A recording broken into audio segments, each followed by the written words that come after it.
Real people, real opinions, Real Talk Radio. The multi-award winning Niall Boylan Show. Ireland's classic hits. But first, a topic that is extremely close to my heart, because as you know, I've explained on numerous occasions that I was born in a mother and baby home.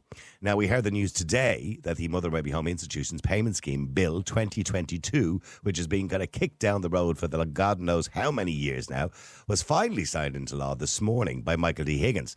Some people might think that's good news. Other people think it's bad news because it doesn't do exactly what it was required or set out to do in the first place. And Roderick Gorman, I suppose that's at his feet. But we're talking to Alison O'Reilly, who joins me now. Alison O'Reilly from the Irish Examiner. Good evening to you. Good evening, Niall. Thanks for having me. Once again, we must have spoken about this at least 6 times over the last 2 years, or probably more, Alison. But finally, we're at a point where the President has signed the legislation. So firstly, the good news, what does that mean for those who are waiting for this compensation? Well, they're still waiting. We don't know when this is going to actually roll out and when everybody's going to receive their money for the ones who do want to receive money. So it just means that the law has been passed, this redress scheme for mother and baby institutions. It's an act now, 2023, and waiting a long time for that compensation scheme. But, you know, it's a very controversial scheme as well. The biggest in the history of the state. Is going to cost around 800 million.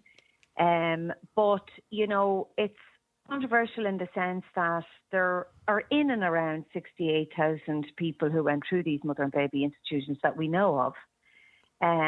But only around half of them are entitled or eligible to apply for this scheme. And that boils down to the Act itself, which bizarrely states that if you were in a mother and baby home less than 6 months, you're not entitled to that money. Or if you were boarded out or fostered, it would be now, you're also not entitled to that payment, even though fostering is within the care of the state. So any child who's been fostered, their parent is the state. So, you know, it's caused huge upset for people. Illegal adoptees, they're not going to get any payment at all.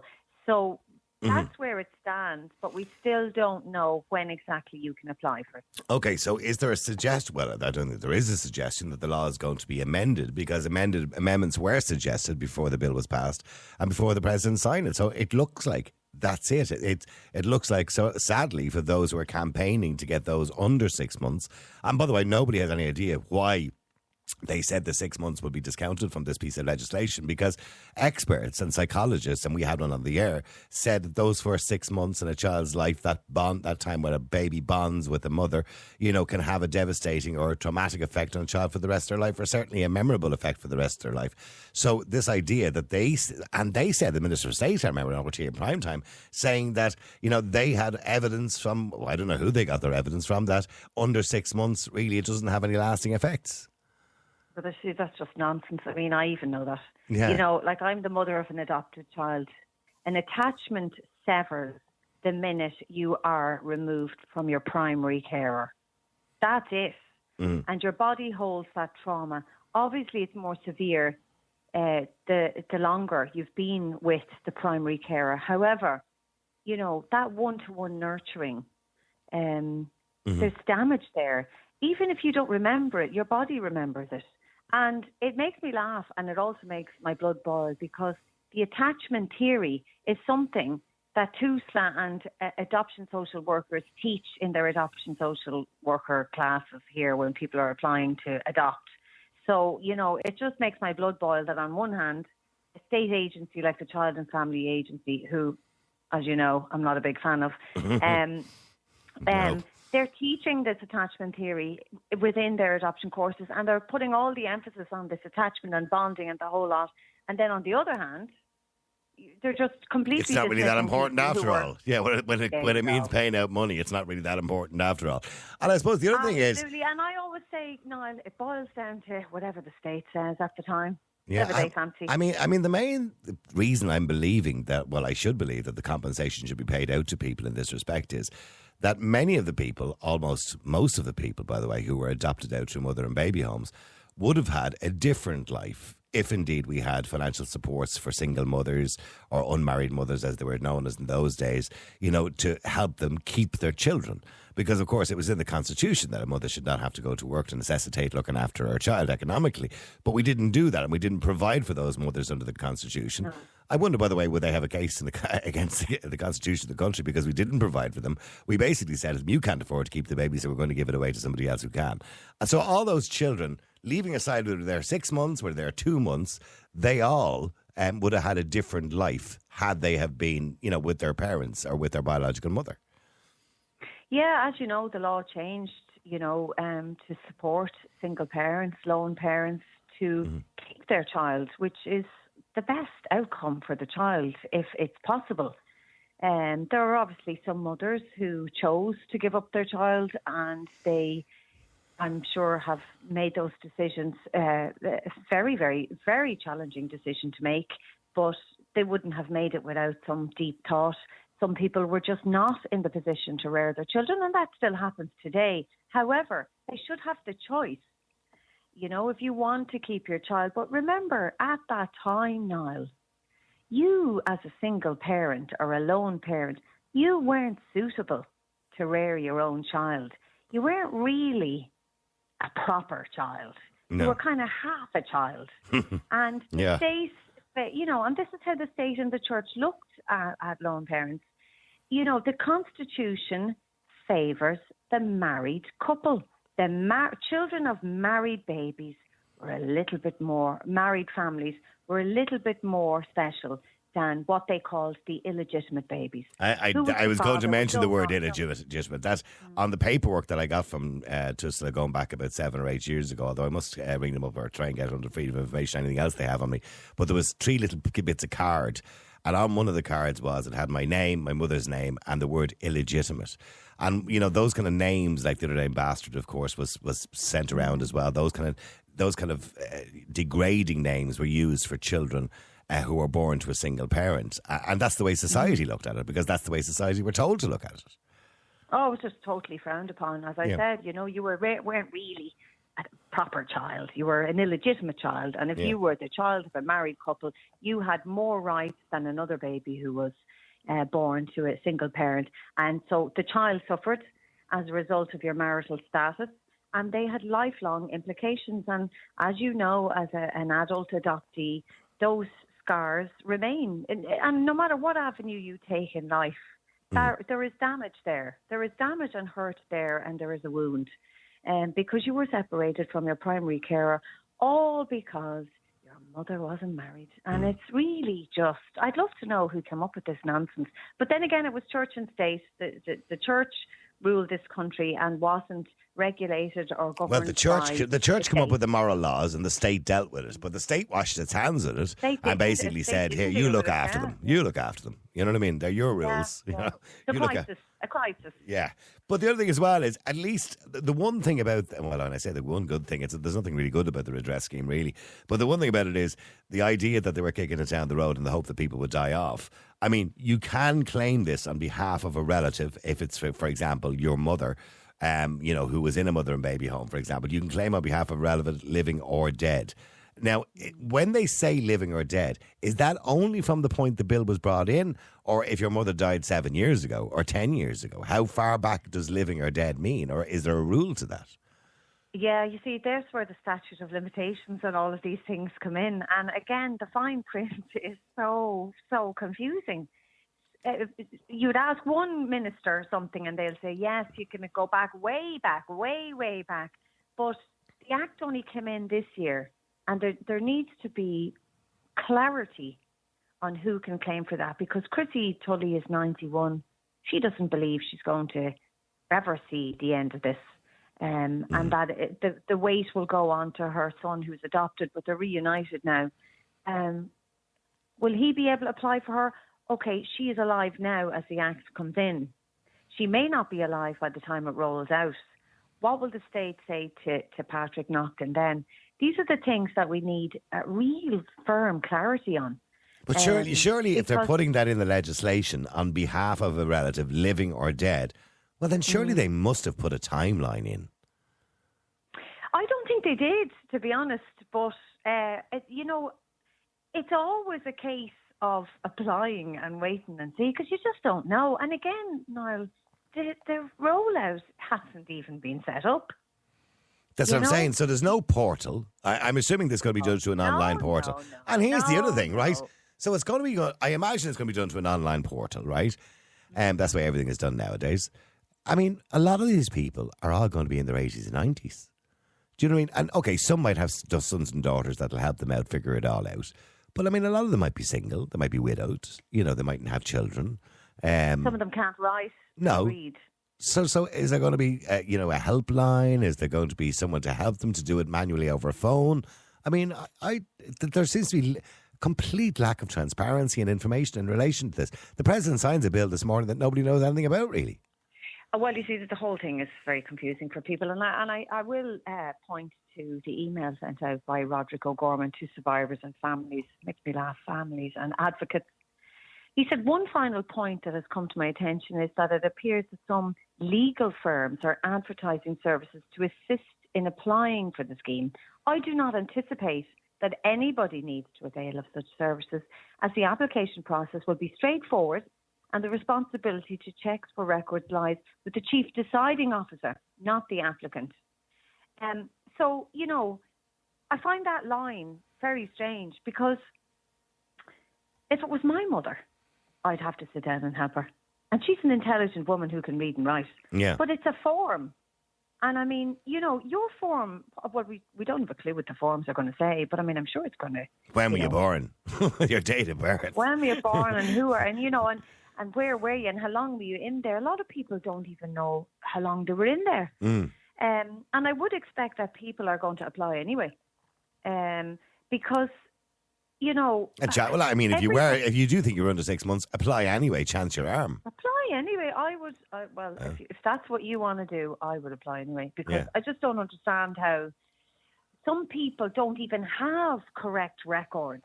Some people don't have any records. So how are they going to deal with people who? On one hand, they say you can't apply if you weren't in there, or, if you were in there under 6 months, you're not eligible because you're not damaged, you're grand, you're fine. But yet on the other hand, some people don't even have the records and don't know how long they're in there. I heard Richard Boyd Barrett talking about this when they were trashing it out in the Dáil, and he was like, I was born in a mother and baby home in England. I don't know paperwork, I don't know how long I was there. So how can I, so that ripples, he's not the only person that's in that situation. But somebody's just texted in here actually and said, could you ask Alison, how do I find out how long I was in there? Well, I think, Alison, the answer to that is contact us, isn't it? It's contact us and get in the queue. And I'm sorry to sound abrupt, but get in the queue and wait maybe 2 years to find out. Because if I don't know, maybe the easier way is to try and estimate, look, I think I was in there from here to here, and let the state find out, because the state are the ones with the records. But I mean, what I'm thinking about this, right? Yeah. Look, they promised with the tracking and trace system initially that anybody who put in a request would have their request dealt with within 6 weeks. But sure, that's a disaster. That's what I'm saying. No, 6 months was the average wait time. So, and that's not even this amount of people. We're talking, as you mentioned, 67,000 people. So I don't know how many staff they've assigned to this to be deciding officers, as you called them earlier on. Because I'm assuming everybody's name is not on a computer. You know what I mean? So no, it's all on paper. No. You know what I mean? It's going to be start from scratch and bleed all over the floor, and then we'll decide, oh, sorry, you've just missed out by a day. Yeah. Hold on, I see what your name is. Oh, there it is over by the fridge. Hang on. Sorry now, I'm mixed up with someone else. But it's such a mess, because, this birth and tracing bill and all of this apply and we'll have your records in no time. They haven't had people's records in no time. No, I know somebody who applied for their father and they were waiting 6 months. Now, in fairness, they did get a letter in the interim on 2 occasions apologising for the delay. There you go. Yeah, they were understaffed. I mean, I don't know how many staff they allotted to it, but they were completely understaffed. I don't understand how they're understaffed when that birth and tracing bill is coming years and years and years they're talking about it. And then when it is finally passed, it's a scramble, isn't it? It's just a scramble. Like, why they're never fully staffed for anything. I mean, they might as well have just left it the way it was. Do you know, I don't know what change it's made other than you can get your birth cert. But it really is deeply frustrating for people because this is your identity. This is who you are. And surely it's a basic human right to know who you are and to at least have your medical records. Like in England, you can just apply for your birth cert. There's no big chit-chat and a big long meeting with a social worker. And look, I'm not ruling that out. Obviously, it's very shocking for a lot of people. For some people, yeah, who don't deal with that information. Yeah, and they do appreciate meeting somebody and having some counselling or support while they're going through the process. Of course, that's there. But for people like me, who doesn't need that stuff, if I was adopted, I wouldn't be looking for any counselling. No, just give me the bloody thing. Give me records, please. Yeah. But I just really do sympathise with people because, look, everybody's different and everybody wants to deal with it in their way, and we have to be respectful for that. Some people are absolutely point blank, do not want to apply for the redress. Other people are absolutely adamant that they should have it. Other people have been excluded. It's just down to the individual what they want to do. But I do think it's going to be a confusing process for people applying for it. And I think that's why a lot of people, there's been an influx of people applying to solicitors who are going to do kind of group applications because a lot of people don't understand how to fill out the forms. And a lot of people can't read and write from that era. Not all of them, but there are people with challenges. There are people with special needs. There are people who need support filling out applications. Or just even old. if there's no challenges. You know what I mean? Yeah. So, and by the way, my 76-year-old mother would need a hand filling out a form. Finally, the amounts of money now, obviously there was very little satisfaction generally with recipients in relation to the amounts that are going to be paid out. They're very low amounts, unless you're a mother that was there a long time. In relation to the children, they're very low amounts. Very low. Yeah. I mean, I understand this is going to cost the taxpayer money. I mean, but look, the taxpayer needn't be looking at the adoptees to give out. Look at the government. They're the ones who made the mistake. Yeah. You know, exactly, yeah. And, the nuns should be contributing to this. And they didn't. Look, they didn't. They're still, they've donated, I think, 2 million to the excavation in Tuam, which hasn't happened, and I can't see that happening for another 5 years. But and now there's a suggestion, by the way. I know you've probably been following it. Sorry, just to go off the track slightly, but there's a suggestion that they found another grave now. Where was that, in Carlow or somewhere, or where was the other grave found? Is in a story of the weekend. No, it's Seanross Abbey. So it's not a grave found exactly. Basically, what happened there was Seanross Abbey would have had 1,090 babies registered as dying there. Now, there's only 1,024 in the official register. So the GRO, General Births, Deaths and Marriages. As you know, a lot of these mother and baby homes, nuns had 2 ledgers. Which obviously leads to the whole idea of the falsification of records and baby trafficking and all sorts. But obviously there's no evidence of any of that according to the Commission of Inquiry. So basically, Seanross Abbey has an angel's burial plot there. And there's something like 42 remains of babies, possibly in coffins, were found in the angel's plot there. But there's 1,090 babies in 2 ledgers that have died there. So in 2019, I covered for the Mail on Sunday the scan of the Angels plot there. However, survivors were not happy that only a part of the Angels plot was scanned. So 2 separate groups are scanning the grounds. So Rachel Keogh had organised a campaign to raise funds with an independent group to scan the grounds of Seanross Abbey. Separately, the group run by Teresa Collins, who is a survivor from Seanross Abbey, in the group We Are Still Here, have received money from the government to scan the grounds. But in the meantime, this independent scan with Rachel Keogh and her campaigners, they went in May with the same engineers who scanned the Tuam Mother and Baby Home grounds. Now, they have not found a mass grave. They have found 2 or 3 anomalies, one huge one, 20 metres by 2 metres. That's particularly large. Yeah. In the same grounds where the Mother and Baby Home Commission found 42 coffins. Now, I've asked the government about this independent scan. They said they're not aware of it and whatever. But basically, an anomaly means an unnatural movement of the soil underneath the ground. So that could be anything. So it requires further testing to find out. It mightn't be anything now, but it is an unnatural movement of the soil underground. And then what do they do? where Sorry, there is I don't know the mechanics of all this. So when they find an unnatural, so they use things like sonar. So they do I like mean. a heat-seeking penetration. So of and the then ground. do they take it like a core then of do they dig So what down? happens then is the engineers, TST engineers, have recommended further testing. So instead of going in there and excavating the whole land, you can do a less invasive Take a core sample. excavation. Yeah. So it's like a slit trench where they basically slit the ground and trench it, and they can then put down cameras and heat-seeking treatment that will be able to identify remains. Right, okay. They'll be able. So they could say. So the next step should be slit trenches of this massive anomaly, and that's how it starts. So it's a process. GDPR scan or GP ground penetrating scan, and then it's slit trenches and then a full excavation or retrieval of remains. But they've identified a massive anomaly, but it could be anything, Niall.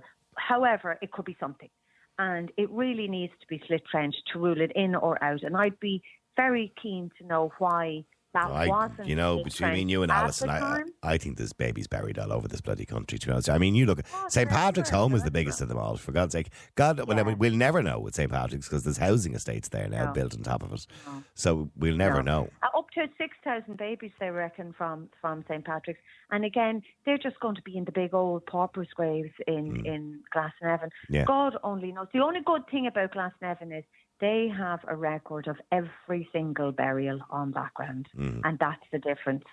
Yeah. You know? Because I know what I remember looking at these bits of card. I was sick for like 5 months and I was in St. Kevin's. Now, I think St. Kevin's is James's hospital, isn't it? Yeah, and that was attached to St. Patrick's Mother and Baby Home. Yeah. That's what they called it, St. Kevin's Hospital. Yeah. They had a couple of hospitals, I think. I think they had one down the road as well from St. Patrick's, but definitely James's hospital was attached to Yeah, I looked on my notes. It said he wasn't thriving, so they sent me to St. Kevin's, and then I was sent back and forward a few times. About that, but that's very distressing. I know. A little innocent baby. I think I was 14 or 15 months when I was eventually adopted. And the reason I think I was probably that it took that long was because I was in and out of the hospital so many times. And that's a long time to be without a primary carer. Yeah, and I think, I know this kind of sounds really daft, and it's just me and you talking, nobody's listening, but I know this kind of sounds daft, but I think the effect it can have on somebody, and I think the effect it has on me personally, is that when you're a baby and, your mother picks you up and hugs you and holds you close and all that kind of, that bonding that you talk about. And I remember we spoke to Catherine Hallisey here, who's a psychologist on the air she's based in Cork, and she said the first months are incredibly important. But I think you miss out on that. And when you miss out on that, then I think you try to make up for it for the rest of your life. And like Karen will tell you, my wife, what I'm like. I have to be close all the time. There's an insecurity, a definite insecurity. And I think that comes from that. It may. I don't know. I'm not a psychologist. Oh, but I mean, attachment issues. I've absolutely no doubt that it is something that you should explore, because the first year of a baby's life is the most important year for nurturing and bonds and attachment. It is the most. There isn't a child psychology book in the world that won't tell you that. And when you see those pictures of St. that Patrick's home and all these, these line of 40 cots, and maybe 2 nuns walking around, those babies are probably crying every now and again, and nobody's picking them up. You know what I mean? No comfort, and babies, learning to self-regulate is awful. You're not supposed to, that's not supposed to happen. You're meant to nurture your little one, and that one-to-one is very, very important. And then it's different with an adopted child, because I adopted my son at 13 months. So he had done a year without a one-to-one. And they tell you then with an adopted baby, it's completely different. Instead of after a year, when you're trying to instill independence to a baby and you're trying to leave the room and you move away. And instead, with an adopted baby, I literally carried that child around on my hip the whole So you time. overcompensate. Yeah. Yeah, you do the one-to-one, the eye contact, and the touch and feel and smell, the whole lot. Like, so there was he was. We're very close, me and my son. Yeah. But like I've always been very, very open with him that he's adopted, and his mother has a very special place in our heart, and is remembered all the time. His family, not just his mother, his father, his family. Yeah. I'm a big believer in fathers' rights, and I think it's very important that and as you know, adult adoptees, they don't just want to know who their mother is. A lot of them want to know who their father is. Of course. Well, I have no idea. I have no idea who my father is. I never found out. Yeah, and I do think that's a very important thing. I really do believe in fathers' rights. I think it's extremely important that a child knows who they are, and it shouldn't always be left to the mother to decide. That the father is just as equal, I believe. And I know a lot of people say at the time, that those mothers went into mother and baby homes. Oh, where were the men? Abandoned them. Well, in a lot of cases, those men. Don't know. Well, a lot of cases they were forced to abandon them. It was like, you get out of here. You have nothing to do with this. Come, off you go. Get out. You're to get my daughter pregnant. Yeah. But also, some men didn't know that they were dads. Yeah. You don't know. I'm not saying you can't say all dads were bad. You can't say that. Yeah. You cannot say that. But some of them were. Yeah, well, clearly. Of course. Yeah. But there were some bad mothers too, Yeah. You can't just say all dads are bad, Yeah. I don't think that's fair. And I think, it was case by case. It was case by case. And obviously there were men who took advantage. There were sexual assault and rape and abuse. There were priests and politicians involved in all of this who didn't give a damn. But I've no doubt there were good men. But there were guards that didn't give a damn. I spoke to a guard. He was a sergeant across the road from St. Patrick's Home on the Navan Road, the Garda station across the road. And he said that fellas were coming to him and saying, there's something weird going on over there. I don't like the look of it. Leave them to it. They know what they're doing. And that was the kind of attitude, because they were the church and they knew best. Yeah. Turn a blind eye. Yeah. And that what happens, yeah. And a lot of people did that. But I do think it's really important to know who you are, and it's important to have that information. Whether you want it or not, it should be available to you. But the redress scheme, Niall. Yeah, sorry, just to get back to we better wrap this up with the redress scheme. So have you any, Alison, I know I know I'm sure you're going to be writing about it in the Irish Examiner tomorrow, but the thing about it is, you're the expert. I've been banking on you for years. I've been banking on you for years to give me all the information on this, and yet nobody has any information. If you don't have it, nobody does. So they come out with this stories. It's not there. It's not there. No, but that's bonkers. The end of the year is always kind of what we didn't even that last year and the year before. Yeah. The end of the year. And a number of months will be needed to transition to a live scheme. There you go. A number of months. So we say the end of the year. That's a good statement. And then I'll come back at the end of the year and say, well, actually, it's not happening.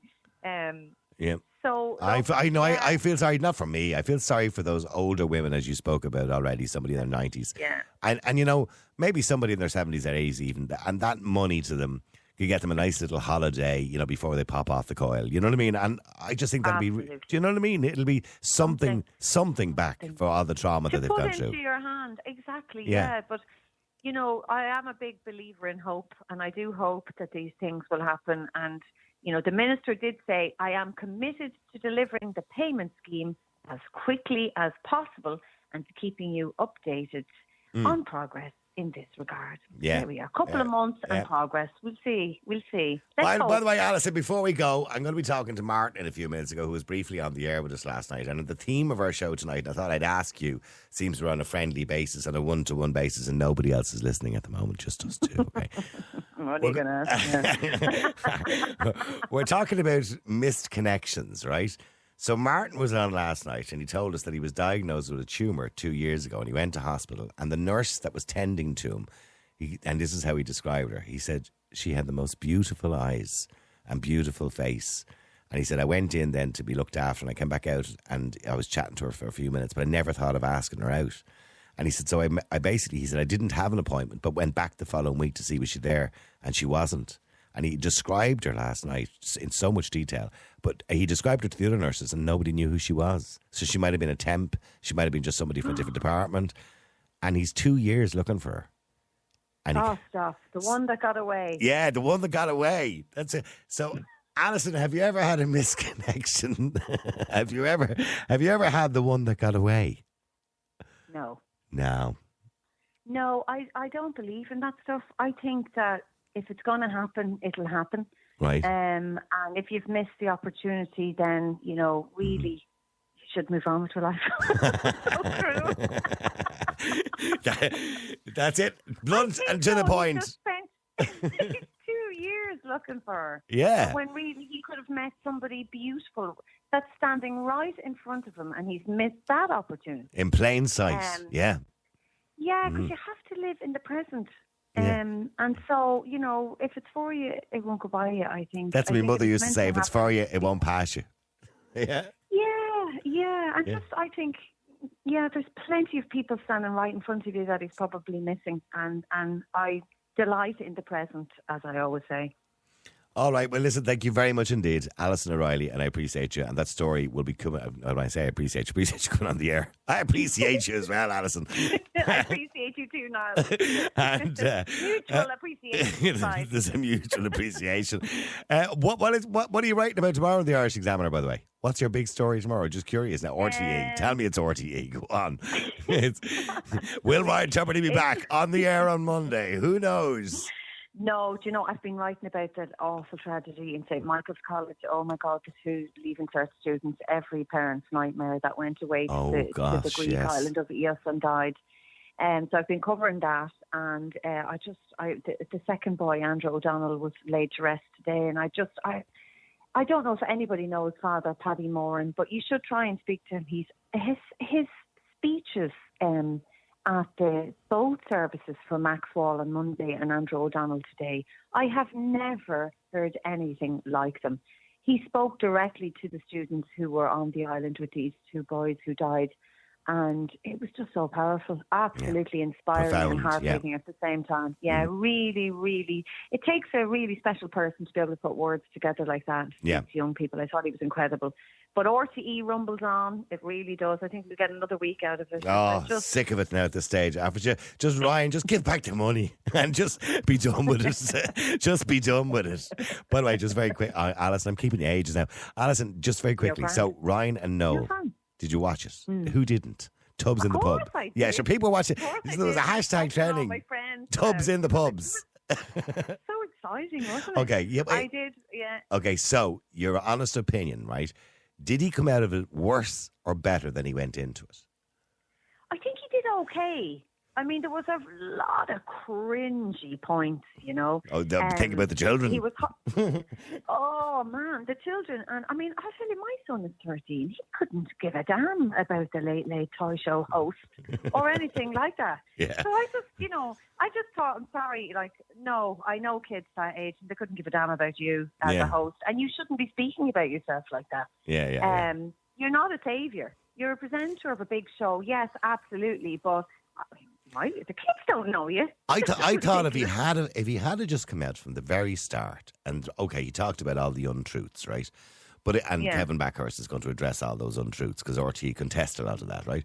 But if he had just come out and said, okay, I technically didn't take a pay cut because I got this little sweet deal on the side with Renault, and although I'm claiming it's a separate deal and I'm self-employed, inverted commas, it really was compensation for the cut that I got because RT were guaranteeing to pay it.